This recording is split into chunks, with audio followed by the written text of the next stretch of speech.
Hello साथियों, एक बार फिर से आप सभी का आपके अपने चैनल पर स्वागत है। देखिए, सबऑर्डिनेट क्लॉज तीन प्रकार की होती है, नाउन, एडजेक्टिव और एडवर्ब। इनमें स्टूडेंट्स बहुत ज्यादा कंफ्यूज रहते हैं। बहुत सिंपल कॉन्सेप्ट है, बहुत छोटा सा वीडियो है, आपका पूरे डाउट क्लियर हो जाएंगे। आप केवल इसको एक बार देख लीजिए, आपको कहीं किसी प्रकार की कोई दिक्कत नहीं आएगी। सबसे पहले देख लो कि सेंटेंस और क्लॉज क्या होता है। सेंटेंस क्या है? A combination of word that make complete sense, यानी शब्दों का एक ऐसा समूह जिसका कंप्लीट सेंस हो, यानी पूर्ण अर्थ देता हो। जैसे Ravi plays cricket, Ravi cricket खेलता है, अपने आप में कंप्लीट है, पूर्ण है, उस शब्दों का समूह है,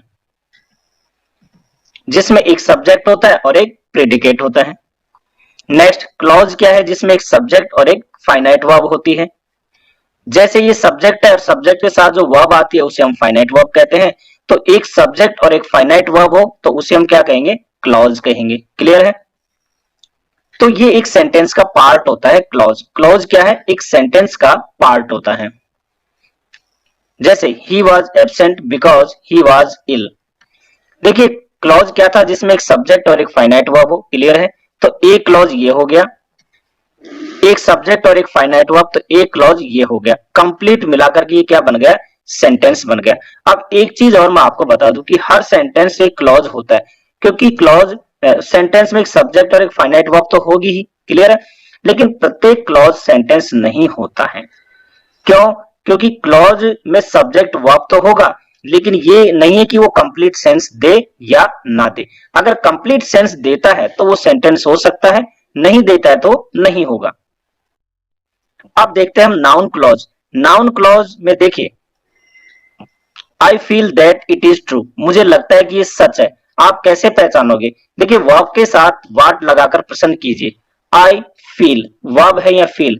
आई फील, मैं फील करता हूं। मैं क्या फील करता हूं? दैट इट इज ट्रू, कि ये सच है। तो वर्ब से वाट लगाकर प्रश्न करने पर जो आंसर आता है वही हमारा नाउन क्लॉज कहलाता है। वही हमारा क्या है? नाउन है। लेकिन ध्यान रखिएगा, क्लॉज क्यों है? क्योंकि इसमें एक सब्जेक्ट है और एक वर्ब है, इसलिए हो गया noun clause. Clear? Tell me where he lives, बताओ मुझे वह कहां रहता है। तो टेल मी यानी बताओ मुझे, तो मुझे क्या बताओ? कि वेयर ही लिव्स। वाट लगाकर प्रश्न करो, वेयर ही लिव्स, ये इसका आंसर आएगा। तो ये हो गई हमारी नाउन क्लॉज। क्लियर है? Next, adjective clause. देखिए, एडजेक्टिव क्लॉज रिलेटिव प्रोनाउन से शुरू होते हैं।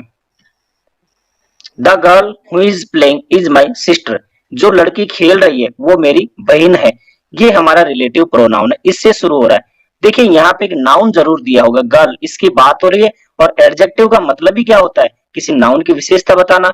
तो इस गर्ल को मॉडिफाई कर रहा है कि हु इज प्लेइंग, जो खेल रही है उसके बारे में बता रहा है। और ये जो है हमारा क्लॉज एडजेक्टिव क्लॉज हो गया। क्लॉज क्यों है? क्योंकि यहाँ सब्जेक्ट भी है और वर्ब भी है। क्लियर है?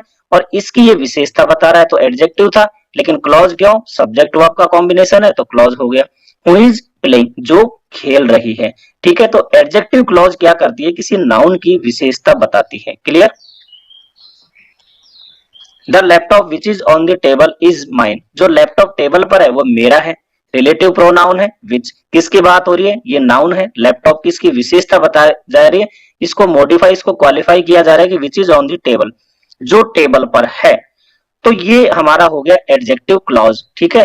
ये इसकी विशेषता बताने वाला एडजेक्टिव हो गया। अब देखिए, कई सारे वर्ड है, तो क्लॉज क्या हुआ? क्योंकि इसमें एक सब्जेक्ट भी है, एक वर्ब भी है। क्लियर? अब आप यहाँ पे देखिए, यदि आपको किसी प्रकार की दिक्कत आई है नाउन क्लॉज और एडजेक्टिव क्लॉज में, तो इस एग्जांपल को समझ लीजिए। I know where she lives, मैं जानता हूं वह कहाँ रहती है। तो देखिए, यहाँ पे आप क्या लगाकर प्रश्न करोगे वर्ब से कि मैं क्या जानता हूं, तो आंसर आएगा वेयर शी लिव्स, वह कहाँ रहती है। तो ये हमारी नाउन क्लॉज है। और देखिए, नाउन का कार्य कर रही है। अब क्लॉज क्यों है? क्योंकि यहाँ एक सब्जेक्ट भी है और एक वर्ब भी है, तो सब्जेक्ट वर्ब का कॉम्बिनेशन है जो नाउन का कार्य कर रहा है, तो ये नाउन क्लॉज हो गया। क्लियर है? एडजेक्टिव क्लॉज में क्या होता है कि कोई नाउन दी हुई होगी आपको, क्योंकि विशेषता किसकी बताई जाती है? नाउन की बताई जाती है। नाउन को मॉडिफाई किया जाता है, क्वालिफाई किया जाता है। I know the place where she lives, मैं उस जगह को जानता हूं जहां वह रहती है। तो यहाँ इस प्लेस के बारे में बताया जा रहा है, इस जगह के बारे में क्या? कि वेयर शी लिव्स, कि वह कहाँ रहती है। तो ये नाउन जो है इसकी नाउन की विशेषता बता रहा है, तो नाउन की विशेषता बताने वाले को क्या कहेंगे, एडजेक्टिव। लेकिन ये एडजेक्टिव देखिए कई शब्दों का कॉम्बिनेशन है जिसमें एक सब्जेक्ट भी है एक वर्ब भी है, तो ये क्या कहलाएगी, क्लॉज कहलाएगी। कॉन्सेप्ट आपका क्लियर हो गया। अब देखिए एडवर्ब क्लॉज क्या होती है। देखिए एडवर्ब का कार्य क्या होता है, किसी वर्ब को क्वालिफाई करना। वैसे तो ये एडजेक्टिव और एडवर्ब को भी क्वालिफाई करती है, लेकिन सामान्यतः किसी वर्ब को क्वालिफाई करना। I get up before the sunrises, मैं उठता हूं सूर्य उदय से पहले, यानी मैं सूर्य उदय से पहले उठता हूं। तो यहाँ पे आई गेट अप यानी वर्ब जो है इसको क्वालिफाई किया जा रहा है इस पार्ट के द्वारा, पूरे के पूरे पार्ट के द्वारा। तो देखिए वर्ब को क्वालिफाई करने वाले को हम क्या कहते हैं, एडवर्ब है। लेकिन यहाँ कोई एक शब्द नहीं है, यहाँ कई शब्दों का समूह है जिसमें एक सब्जेक्ट भी है और एक वर्ब भी है। तो सब्जेक्ट वर्ब का कॉम्बिनेशन है और किसी वर्ब को क्वालिफाई कर रहा है, तो ये हमारा हो जाएगा एडवर्ब क्लॉज। ठीक है, जो स्टार्ट हो रहा है किससे, बिफोर से। बिफोर क्या है, एक सबऑर्डिनेट कंजक्शन है, इसलिए हम इसको सबऑर्डिनेट क्लॉज भी कहते हैं। तो मैं सूर्य उदय से पहले उठता हूं, बात समझ में आ गई। नेक्स्ट देखिए, he will do as you tell him, वह वैसा ही करेगा जैसा तुम उसे कहोगे। तो यहाँ पे देखिए यहाँ वर्ब की विशेषता बताई जा रही है, वर्ब को क्वालिफाई किया जा रहा है इसके द्वारा, ये सबऑर्डिनेट कंजक्शन हो गया और ये वर्ब को क्वालिफाई कर रहा है, इसलिए एडवर्ब है, कई शब्दों का समूह है जिसमें सब्जेक्ट भी है वर्ब भी है, तो एडवर्ब क्लॉज हो गया। क्लियर है। पसंद आया तो लाइक और शेयर जरूर करें।